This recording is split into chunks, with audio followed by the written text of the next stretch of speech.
There's something scary hiding in the back of your closet. Your bathing suits and summer clothes that you're pretty sure don't fit anymore. What if there was a way to get into summer shape in one visit? Here's Dr. Brian Strand for Sonobello to explain. It really is quite remarkable. Sonobello doctors use a technology called microlaser fat removal, and the results are amazing. We customize your procedure to accomplish your goals. Just share with us the problem areas where you'd like the fat in inches removed. And in one visit, they're gone permanently. I can't tell you how often I hear clients say how many years they've been trying to diet and exercise those inches away. And we did it in one comfortable visit. It's time to get your summer on. Visit any of our Sonobello locations across the U.S. and right now you can save $250. Visit sonobello.com/save. sonobello.com/save. That's sonobello.com/save.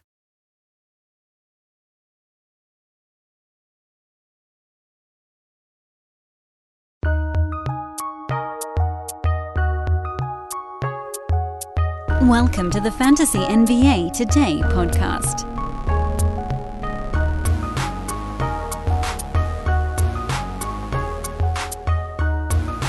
I had some time to think about it over the weekend.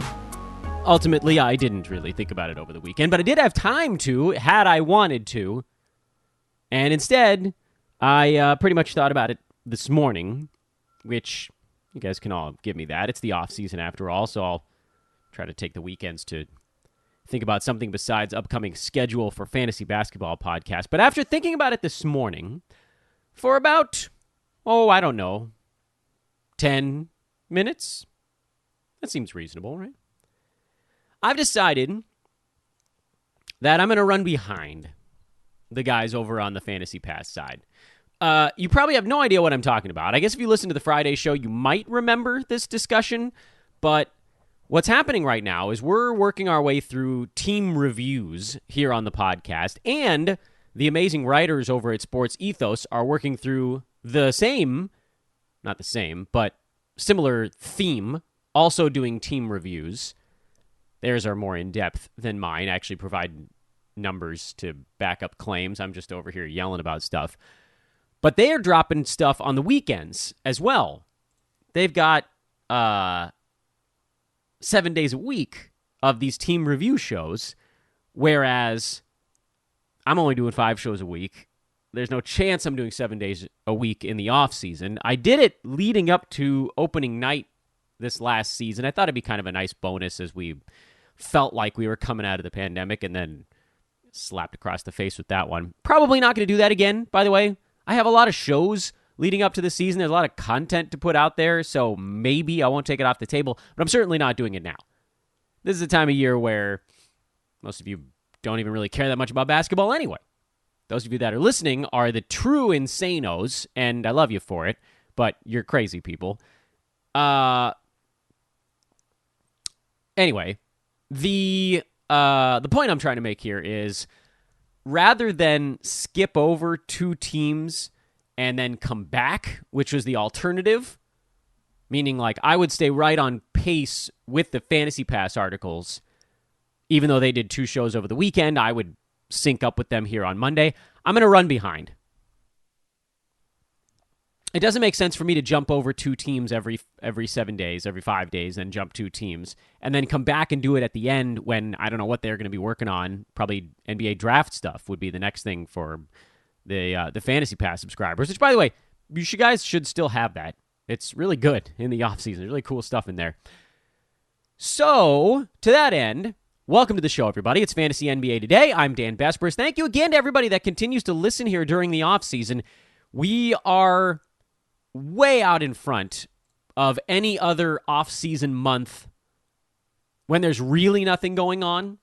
Like, forget free agency. Last year, free agency was in August, and then September ramp up and October ramp up. I'm throwing those out. We're talking about just the months where it's NBA playoffs.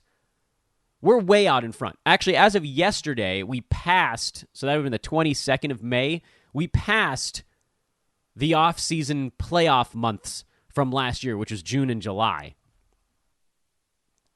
Passed them with a week to go. So we're going to be blitzing past last season probably by 30 or 40% in these months. So thank you all for continuing to listen here. It does really mean a lot to me. And it's a thing, frankly, it's the thing that keeps me going. If I see growth every year on the podcast, then I just feel really good about doing it the next year. But we have two things to talk about today. We got the NBA playoffs to kind of recap a little bit. We had 3 days worth of games because they're going every other day. Over the weekend, thank goodness the NBA has finally figured this part out. Don't leave an open day. That's dumb. They did it in the last round. They're not doing it in this one. Thank goodness. But over the weekend, Golden State won twice. They won the second game at home in a big comeback. That was a painful one. It did go over, by the way. Remember, we figured one of those was going over in that series, and it was the one on Friday, went flying way over the total. And then the Warriors came back and beat the Mavs on the road yesterday in a game that went under the total, although we didn't really have a chance to talk about it. Meanwhile, on Saturday, Miami got out to a huge lead. Jimmy Butler left. Tyler Hero left that ballgame. Marcus Smart left and came back. Jason Tatum left and came back. The Time Lord is out with knee soreness. And, I mean, they're just like battered and bruised. And that ballgame went over again.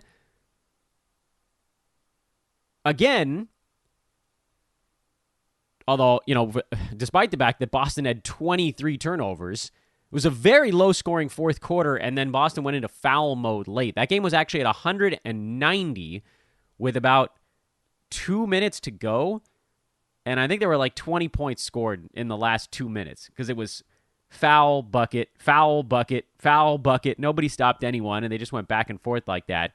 And Boston never really got closer than about 5 or 6 points down the stretch after trailing by 26, I believe was the number earlier in the ballgame. What's notable is, first of all, that series is happening again tonight. So that's the one we're going to be talking about here momentarily. What's also notable is that Miami got out to that crazy hot start and then hanging on the rest of the way. Jaylen Brown had a really nice ball game. Playoff Al Horford is in full effect right now, but Boston's 23 turnovers to Miami's 8 made all the difference. Celtics got to the foul line more, yes, but a 92-70 field goal attempt advantage is just absurd. And I don't think we see that happen again in Game 4. This series has been, at least on the side, just a shimmering example of how the zigzag theory does still have some legs on it. Not often, but you need overreactions in every ball game. First game, everybody overreacted before that game to Boston beating Milwaukee, and they were exhausted, so Miami won it. Second game, everybody overreacted to Boston losing the opener. Oh, Miami's really good. We forgot. Boston's terrible. We saw the third quarter. They're not going to be able to... Boston just swarmed them.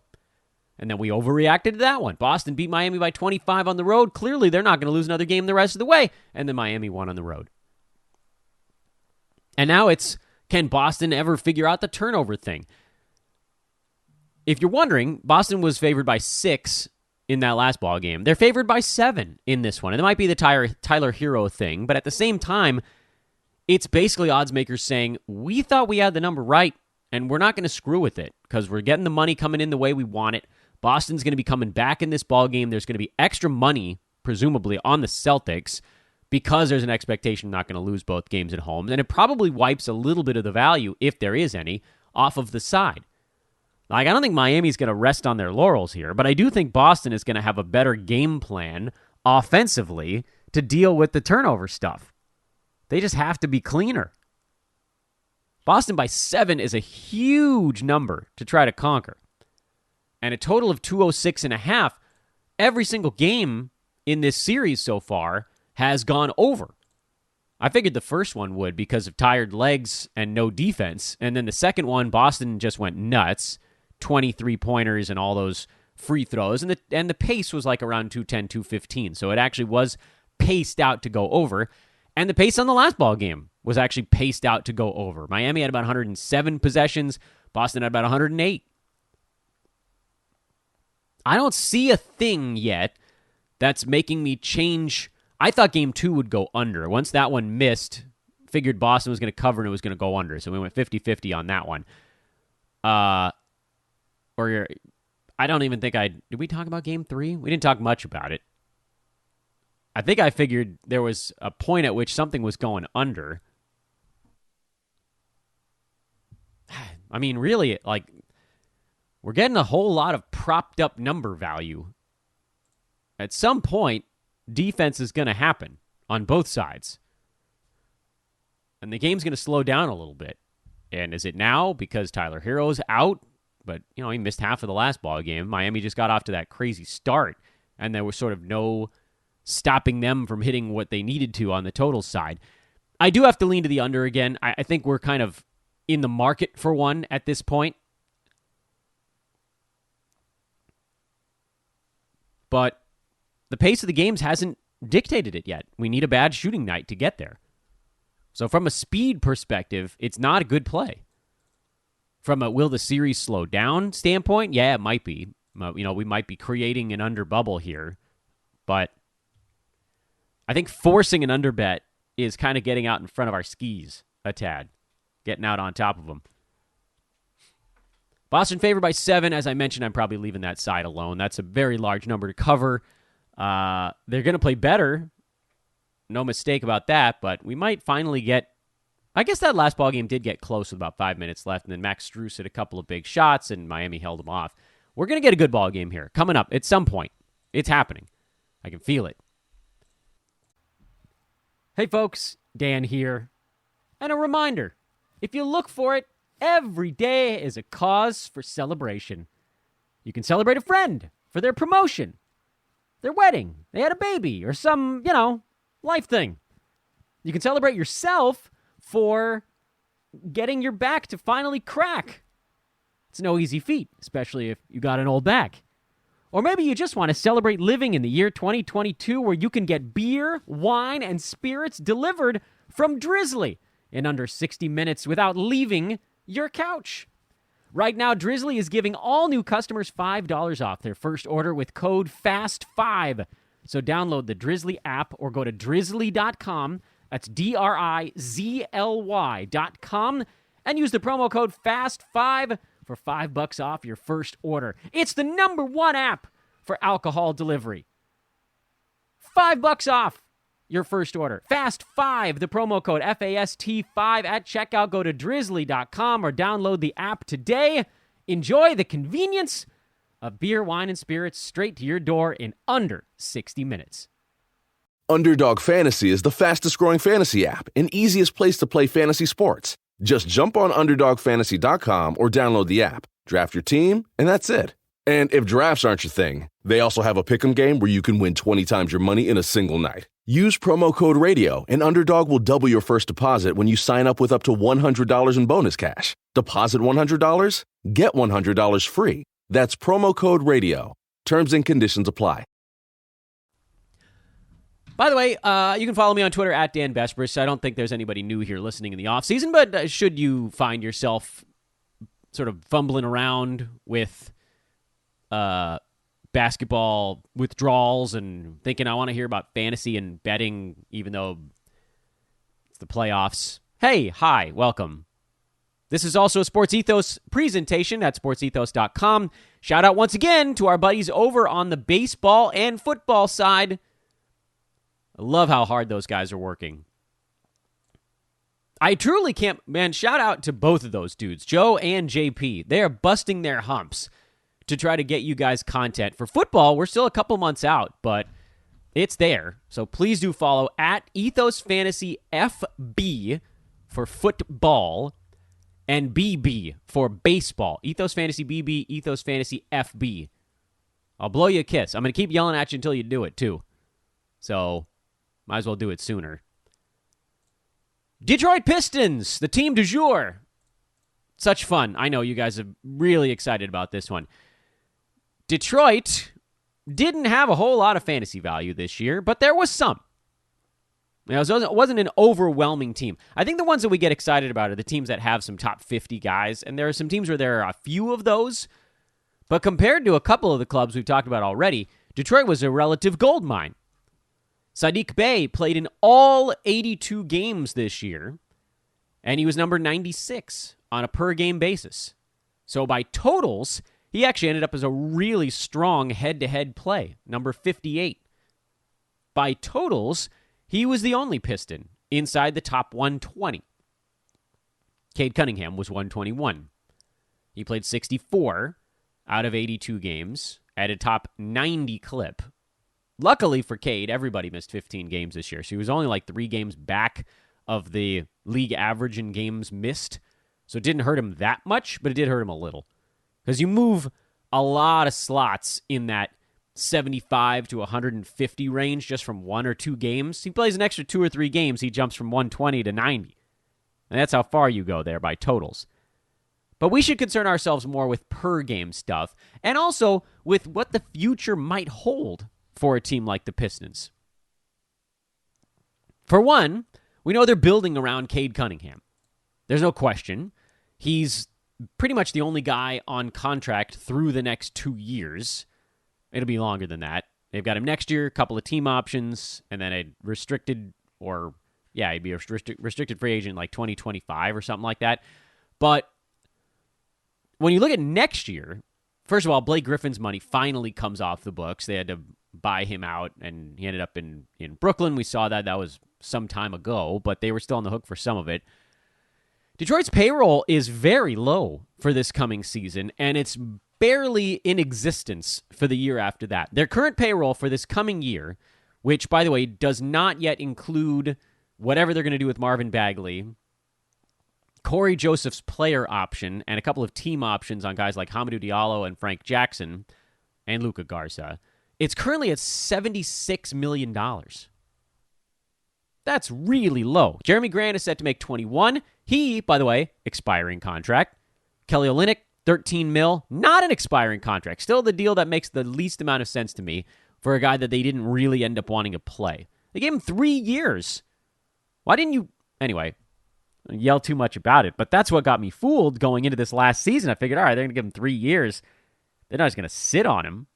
What the hell's the point of that? If you want to do that, give him 1 or 2 years. Then you sit on him for 1, but then you turn him into a tradable asset in the second year of his contract. Now you're trying to turn him into a tradable asset in the second of 3 years? I don't get it. I'm not going to be suckered in again, though. Marvin Bagley, presumably they'll try to bring him back. I think he's a restricted free agent right now, if I'm reading my numbers right. Killian Hayes, he's on contract. Diallo at $5 million. I'm sure they'll exercise a team option there. Isaiah Stewart, they've got him. Frank Jackson, team option. Dwayne Dedmon is signed for basically $3 million a year for eternity. And then Sadiq Bay is on contract as well. So when you look at this team,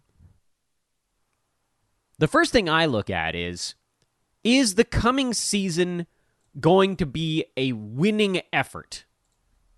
And my guess is that the answer is still no. It's an educated guess, but it's a guess. Team won 23 games last year. Maybe, there's a chance they could make a splash, try to bring in some free agents that actually lift them up a little bit. But the 10 seed in the East this year, the Hornets, still had 43 wins. There was more depth in the Eastern Conference this year than the Western Conference. West was a bit more top-heavy. Top 7 teams in the West were very, very good. But then there was a drop-off to the Pels, the Clippers, the Spurs, the Lakers, things like that. In the East, you could argue that like 1 through 4 at least all had legitimate get out of the East chance, and then the Raptors, Bulls, Nets, Hawks, Cavs, Hornets were all kind of in like a second tier.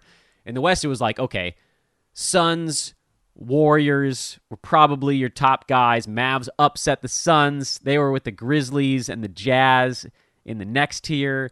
And then the Nuggets and the Wolves were kind of in their own tier. And then the Pels, the Clippers, the Spurs, the Lakers, those were all in another tier. Anyway, it doesn't matter. The point I'm getting at here is that Detroit isn't ready to make the big flying 20-game leap forward.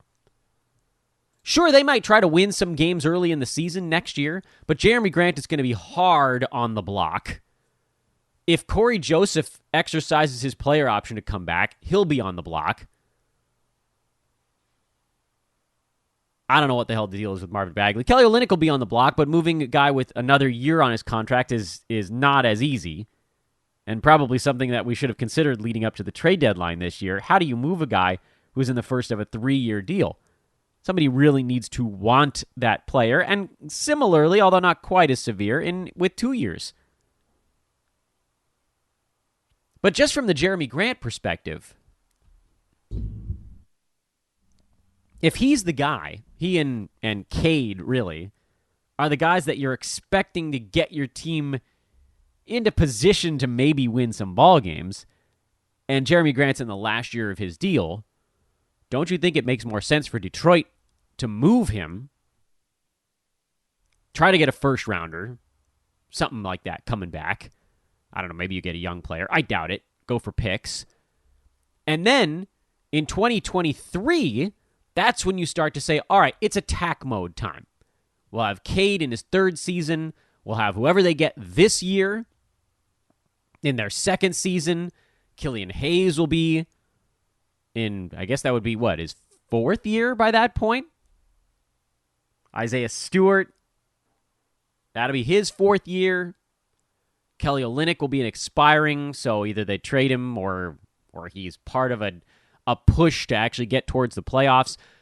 I don't, and even if they don't do it, I don't even really care about 2023. You're just going to probably have to sell a guy like Cade Cunningham. Hey, we're going to give us 1 more year of pooping the bed here, and then in 2023, that's when we'll make a push. We'll have all this money open. They only would have something like $45 million on the books if they exercised every team option they could. So tons of cap space. Go get some veterans. Even if you don't get a star, you get some veterans put around your 2 or 3 prized youngsters, and then you make a push at it. But even if that's not what actually happens, even if that's just the sales pitch to Cade to make his first few years in the NBA not so horrible, I don't see any planet where the Pistons are I'm sure they'll compete on a night-to-night basis. They're always playing hard, but they're not a competitive basketball team, and they won't be this coming year either. So whatever you do with this club, you kind of have to do with the understanding, like with Oklahoma City, that shutdowns are a real possibility. And Cade playing mid-60s in games again is a real possibility. And Jeremy Grant getting traded partway through the year after, 30 games as the primary top 60 option on Detroit to a team where he's the 3rd scoring option, that's a very real possibility too. Detroit is an unbelievably risky team to draft players on next year. I don't know who they're going to get in the draft. We can assess that when it happens. Cade as a top 90 guy. Do we think that this coming year he's going to try to prove to the NBA that he can play in 80 games? I don't think there's any massive need for that. He might be a guy that plays in a bunch of games right at the beginning of the year and ends up as a sell-high opportunity. Why is Sadiq Bay playing all 82 games this year? I guess it's just something a personal goal. He was like, look, I want to play in every game.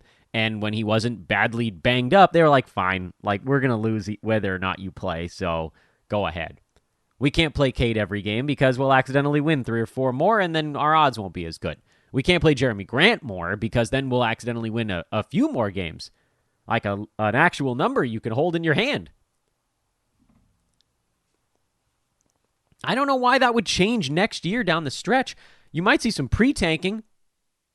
They're going to want to keep Jeremy Grant healthy for trade bait. If he gets hurt, that's terrible for Detroit because they'll probably be able to get a first out of somebody for Jeremy Grant. He's good enough. Should be. I don't know what the market's going to look like. Will Isaiah Stewart take the step forward we were all hoping he would take this year? I can't count on that. Jeremy Grant will probably be overdrafted because he scores 19 points a game. I still like him. I mean, if he falls into the 90-100 range, I would probably do it.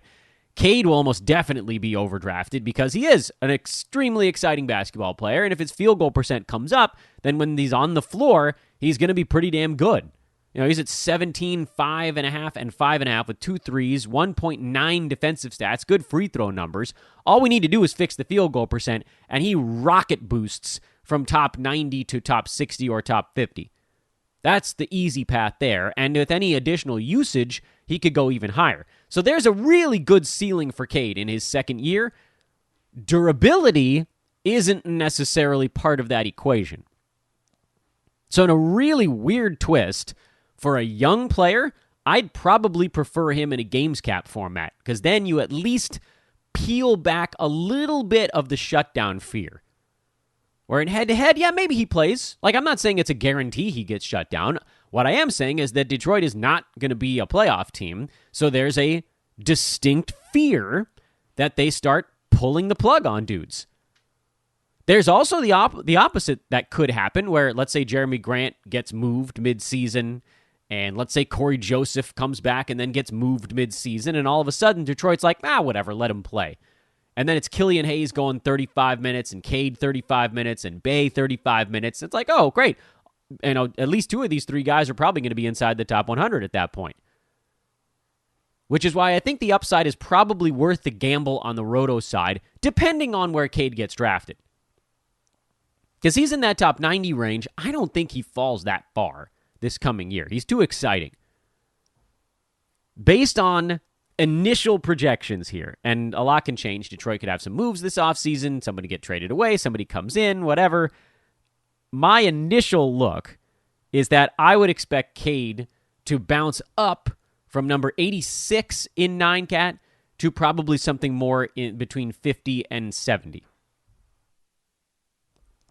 Bring the turnovers down from 3.7 to like 3.2. Get the field goal percent up from 41.6 to 43. That's it. That's all that would take. Anything over that, potential gravy. Now, yes, maybe he plays 64 games again, but throw that in the mix as, if you could draft him at 75, then perhaps because of that combination, a lack of durability, possibly, not saying he's not a durable player, I'm saying that the team doesn't really need him to be one yet, combined with probably beating his ADP on the per game side, makes him a possibility. And then, interestingly, Sadiq Bay is probably a guy you look at on the other side of the equation. I think that he now, because he played in all 82 this year, I think that's now become a thing. So when something becomes a thing, then you can take advantage of it. Where it's sort of this, it's almost like a self-fulfilling prophecy. He didn't necessarily come into the year saying, I want to make sure I play in every ball game. But he got going, didn't get hurt for a while. Team was losing even when he was playing games, and he thought, all right, screw it. I'll just play them all. Coach, I want to play them all. I want to show the league that I can handle the NBA grind. Great. He's played 152 out of 154 games in his 2-year career. I would venture to say that to this point, and that's what we can handicap on, he's been a really durable basketball player. He can jump a bit too, so that does make him a tad vulnerable. But here's the problem. The one place, I don't think he's playing more minutes next year. I don't think he's taking more shots next year. He had some games where he was getting a crap ton of looks when Cade was out, when Grant was out, whatever. And that's what we're talking about. That's a possibility towards the end of next year again, but you don't want to bank on it. So his counting stats, I don't know that those change much year over year. 16, 5.5, 3 assists, a steal, basically, and 2 to 2.5, probably 2.5 3-pointers. What we are hoping for with Sadiq Bay is better shot selection. So improve the field goal percent from under 40, 39.6. He was at 40.4 his rookie year. I've got to think that if everything else holds and he takes about 14 shots again next year, just the general improvement in his own basketball game will get that field goal percent up a little bit, even if it's only to like 41%. But 41 as opposed to 39.5, it takes away the single largest negative impact item on his ledger, and it makes it still a negative impact item, but not quite as prolific. So the ankle weight that's holding him down, you just lighten it up a little bit. And he goes from top 95 to 100 range to top 80, top 85. Like every percentage point his field goal percent improves, he probably goes up by about 5 or 6 slots in that range of the rank board. Once you get to like 44% and he's closer to top 75 guy, then it'll take a little more to move him up the board. But, I mean, that's where you could look at with him. And on the head-to-head side, that's probably worth the gamble. On the Roto side, I don't know, because you guys know how much I hate stockpiling in any respect, guys who crush percentages in Roto. Crush them in a bad way, I guess I should say. If you have players on your team, winning percentages is so easy in Roto because nobody pays attention to it. All you have to do is not take someone like Sadiq Bay during your draft. Because what is he actually doing that helps you so much? There's no one category where you're like, oh, this guy, big deal. Threes at 2.6 three-pointers per game. That's pretty good. That's his biggest positive impact category. But you don't need players like that on your fantasy team. Really weird thing for me to talk about when I'm also so staunchly pro Rudy Gobert. But, that's just because he gets violently underrated in drafts year after year after year. And even then, you still have to sort of budget a couple of free throw shooters against it. In general, I would say avoid guys like that. And Gobert, too. Sorry, Rudy. I love you, and you'll probably be a value at the end of the second round again this coming year. But avoid guys like that. And especially the ones that don't lift you up that much in other categories, and you can basically win percentages in Roto. You can have, I would say, 12-team league, obviously 24 being the most points you could get out of the two. You could pretty easily get to 19 or 20 points in the percentages combined by simply not taking a punt guy in either one of them. And Sadiq Bay was kind of a punt guy on the field goal percent side. He was one of the worst in the NBA in terms of his impact. It did get better as the year went on. Remember, there was a stretch where he was the worst in the entire league. And then he had like a month and a half stretch where he wasn't as awful, and he pulled himself out of that bottommost bucket. But he's still down there in the bottom 10. Dodge those guys, and you can rack up 20 Roto points in the percentages. But on the head-to-head side, since everything's so much week-to-week dependent, it's actually pretty easy. You can take a guy like that and just, you get him on a bad week. Oh, no, but maybe one of your other guys is having a really good week, and it tends to balance out a little bit. You're not doing a full punt at that point unless you have a couple guys like that. Whereas with Roto, that dude weighing you down all season long, that's a hard thing to come back from, especially when he's the guy playing all 82 games. So, we loop back around. Am I touching any of these other dudes? Nah. There's some upside there with Killian Hayes. If he plays starters minutes all season long, steals, assists, some rebounds, things like that. But I don't think you need to draft him. I'm not drafting Kelly Olynyk again. If he comes out of the woodwork and plays more minutes, great. I'll take a look at him then. I'm not drafting Isaiah Stewart, even though he's kind of profiles as a little bit of a post-type guy. But I can't bring myself to do it. He was a little better down the stretch. We can give him that much. He was like top 120 over the last few weeks of the season, so that was something. And Killian Hayes was in that top 120 range over the last couple weeks as well, once Corey Joseph mostly went into shutdown mode. And Jeremy Grant wasn't playing, so there was just more stuff. Cade was top 75 in that stretch. He shot 46% there. What we talked about. That's all it takes. Sadiq Bay was top 85. He shot 40.5% in that stretch. That's all it takes. A percentage point here, a percentage point there, and boom, they just take off through the roof. Not drafting Marvin Bagley either. So you're looking at Jeremy Grant, if you want to try to squeeze stuff out of him before a possible trade, most likely. Not head-to-head. Cade, more so on the Roto side as well, but there is some upside depending on when he gets drafted. And then Sadiq Bay, a bit more on the head-to-head side, as again, you lean into the fact that he's probably going to play most of his games. And frankly, anybody in the top 100 that plays in all 82 games is a really nice head-to-head grab. Tomorrow, I guess I'd have to look and see who has the next worst record. Did we do the Thunder first? Why'd we do that? I did it. Oh, I know I did. I did it because the Fantasy Pass guys were doing it. They went backwards in that one, though. Next worst record tomorrow is the Pacers. We done 4 of these things? Yeah. All right, 5th worst record, Indiana. Ooh, a lot of question marks on that team. That'll be a fun one. They lost their last, however many games? They lose their last 10 or 11 games of the year? Yeesh. And they may have an off-season trade in the works. We shall see. I am Dan Vespers. Thanks again, everybody. Hey, off-season show 31. Almost forgot to date stamp it. May 23rd, up into the 30s. We're actually technically under 5 months from the start of the NBA season now, so that's cool. And we're only like 3.5 months from getting into kind of draft time. It's flying. Is it? It might be. Hey, again, Fantasy, Ethos Fantasy FB, Ethos Fantasy BB, Ethos Fantasy BK. Please do make sure you're following all 3 of those. I am at Dan Vespers. Enjoy your Monday. Enjoy Heat. Celtics this eve. We'll pivot back to the other one tomorrow. And we'll talk Miles Turner. So long, everybody.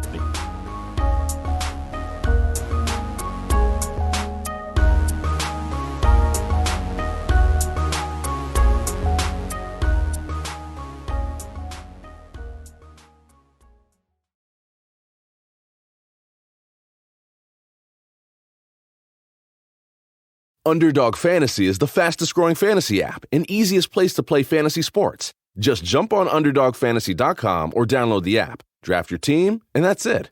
And if drafts aren't your thing, they also have a pick'em game where you can win 20 times your money in a single night. Use promo code RADIO, and Underdog will double your first deposit when you sign up with up to $100 in bonus cash. Deposit $100, get $100 free. That's promo code RADIO. Terms and conditions apply. Nothing feels more like summer than bare feet on freshly cut grass. And this Memorial Day, the Home Depot has savings on all the things you need to get your lawn in shoeless shape. Get hassle-free cutting, trimming, and cleaning power with cordless lawn tools from Ryobi.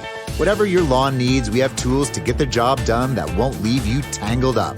So what are you waiting for? It's time to feel the grass between your toes. Feels like Memorial Day at the Home Depot. How doers get more done.